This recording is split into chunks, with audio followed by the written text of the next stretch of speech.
I don't want to lose the part where like I have to envision the entire piece ahead of time. So it's like kind of striking that balance of like automating it enough so that I can do it quickly, but keeping the human element in there enough so that like I can still see everything. Because once it gets like too automated, I get on set and I don't know what I'm doing anymore. Nice to see you guys. Nice to see you as well. Tell me about DoorG. DoorG. Well, DoorG is a virtual production studio, but we're also doing a lot with AI and using that to kind of build what we see as like the studio operating system of the future. Okay.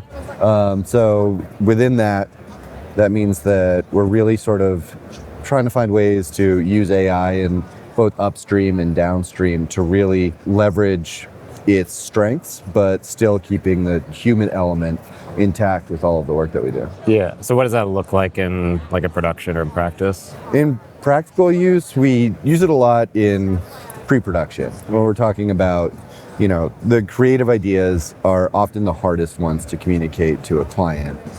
There's a reason that they're coming to you. So what we're doing with that is we're going through creative briefs, going through transcripts, building what we know the client said and the best way to implement that. And then also, you know, from there, building out, all right, you know, what will this look like? A lot of the time you can run an image generation through AI and come out with something that looks nothing like what's in your head. Yeah. You know, you're spending all that time kind of figuring out what it's supposed to look like. So we're doing that and figuring out like, okay, here's our several options. Here's the one that we really want to pursue. And then that's really helpful for just getting everybody on board. Mm-hmm. And then, you know, in post-production, we're using it, especially when we have transcripts, going through, pulling quotes, finding what are the common themes. Analyzing footage, but really sort of shying away from using it in a generative capacity in terms of what are our final like not doing deliverables. Backgrounds or environments yet. Right. With that. Yeah, in our experience, you know, that might be something that happens at some point. Yeah. And I think if, you know, you're using generative AI for what would be a still background, like I think that there are possibilities there, but from what we've seen so far, it just isn't there yet. Yeah.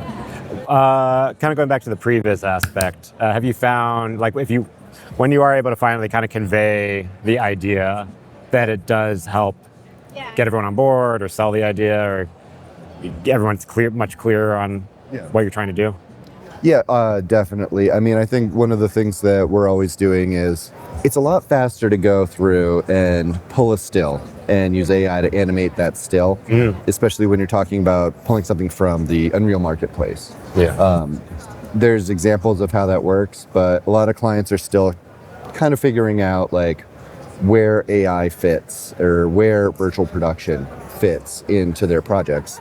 So giving them an idea of, all right, this is how this piece that is from a video game engine looks in motion, even if it's just subtle, can really help give them confidence that it's going to work when they go to do it.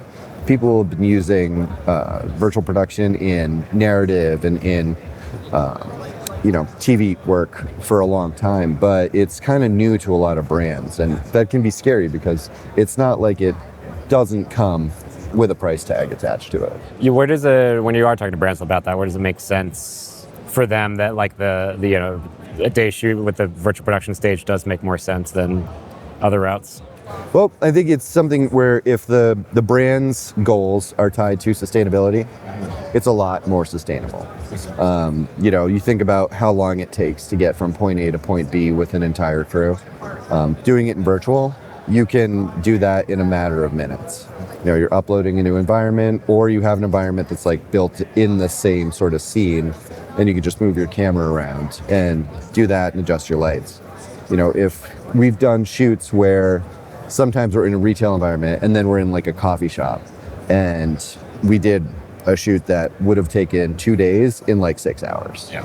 So part of it is if you know what your environments are and you're not spending a lot of time optimizing those, if they're environments that you've used before, I think we've seen like you can, if you are using consistent environments, I think we've seen in our research that you can save up to like 40% on those environments, and especially with like what it would cost to find them, prelate them, get everybody there, rent them, find another time where you can like get into that space. One of the things that really kind of drove this was we do a lot of work with CVS, and we built a whole custom CVS store for them. And what that did was, they were going up to Canada and building CVS stores where there are no CVS stores. And it's like, if you think every shoot they do, they'd have to build a whole new CVS set. Exactly. And you see this too with like a lot of other brands that will go to like Europe, and they'll, build a whole school, or they'll build all these things that like feel very American, but like in a different country, so that they can get some like tax savings. But when you can do that in virtual, it really makes a lot of sense, especially for retail businesses. Yeah. What about you, Joe? Have you seen on the AI space, like speeding up, building out scenes, Unreal, kind of working out in that area? Yeah, for me, I mean, on the technical end, we use AI for a lot of kind of custom workflows and making custom tools. Unreal is great because you can make your own custom blueprints, and using something like Claude Code or something helps to build those kinds of tools. I think one of the great benefits of virtual production and working with a client, repeatedly, is that you can make custom tools that fit their needs, and we can create like a pipeline that just expedites building sets for them if they have similar assets or similar needs. So, we've built, speaking about the CVS that we built, well, when we originally did that, it was a big undertaking and it was a lot of lessons learned. And since then, we've built custom blueprints that allow us to just like build shelves and stock the shelves and change the assets in there and messy them up a little bit so they don't look too perfect and things like that. So that's kind of how we use it to really make custom solutions for any clients that we have. Yeah. Have you gotten anywhere down the rabbit hole of like building out custom software or vibe coding for like either for your own solutions or what clients need? That is something that I'm really interested in, and I've been like meaning to get more into it. But like one of the things that I always do is I build out really robust shot lists before any shoot, and like I try to keep like every single parameter that could be in there. And the idea behind that is like, all right, I disappear, this shoot can still happen. Right. And one of the things that I really have been interested in doing is going into Claude Code and being like, okay, how can we automate this to be a little bit faster? Because so many of the parameters, especially across like one video, are the same. And there's already tools out there that do this. And I think, for me, they feel a little clunky at times. So I am very interested in trying to build a custom version of that for myself. That fits your workflow and what you want out of it. Yeah. Yeah. I think we'll see a lot more of that. But I don't want to, also like in doing it, I don't want to lose the part where like I have to envision the entire piece ahead of time. So it's like kind of striking that balance of like automating it enough so that I can do it quickly, but keeping the human element in there enough so that like I can still see everything. Because once it gets like too automated, I get on set and I don't know what I'm doing anymore. Yeah, like you have that thorough knowledge of like that went into it, of knowing the pieces. Also, I was thinking like just when you realize that you spent more time trying to build the app or do the thing than it would have taken just to do it the first time. Yeah. Have you seen anything here at the show that's kind of stood out to you, or any trends you've seen? Yeah, well, I mean, we were talking about what we saw with Avid and Google. Yeah, Avid's inclusion of Gemini's Agentic tool inside of Avid for metadata tagging and even creating generative frames and all of that. It was very cool. Definitely something we're looking into. One of the problems we've had for years is all the years and years of archived footage that we have, and trying to go through that and tagging it and making it searchable has always been a nightmare. So using something like that would be huge for us.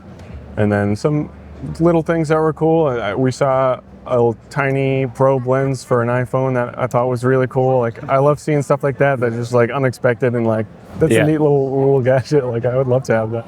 Yeah, you mentioned that to me. That sounds, I didn't even see that. That sounds awesome. Like, fun.